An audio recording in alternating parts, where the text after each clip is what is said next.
இந்த பொண்ணு நம்ம ஹீரோவை ஒரே அடியில் காலி பண்ணலான்னு நினச்சி ஓங்கி அடிக்கிறா. ஆனால் அவன் மேலே கைப்படாமல் அங்கிருந்த கள்ளிச்செடி மேலே கைப்பட்டு ரத்தம் வருது. அவள் வலி தாங்க முடியாமல் அலறா. பொண்ணு அதோடு விடாமல் அடுத்து அவனை எதுனா பண்ணணும்னு ஒரு பிளான் போடுறா. ஒரு கத்தி எடுத்து அவன் மேலே வீசுறா. ஆனால் அந்த கத்தி அவன் மேலே படாமல் திரும்பி அவங்களே குத்துது. இதனால் செம காண்டான அந்த பொண்ணு ஹீரோ தூங்குற நேரமாக பார்த்து அவன் ரூமுக்கு போய் அட்டாக் பண்ணலான்னு பிளான் பண்ணுறா. அடுத்த ஜென்மத்திலேயாவது இப்படி தூங்காதுறான்னு சொல்லிக்கிட்டே கத்தி ஓங்குறா.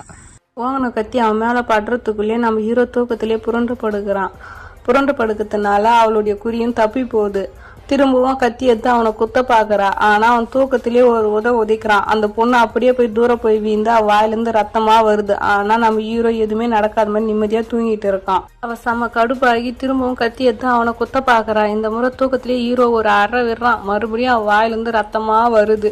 கடைசியாக ஒரு பிளான் போட்டு ஹீரோவுக்கு தெரியாமல் அவன் பின்னாடி போய் மெதுவாக அட்டாக் பண்ணலான்னு ட்ரை பண்ணுறா. ஆனால் அங்கே தான் ஒரு ட்விஸ்டே.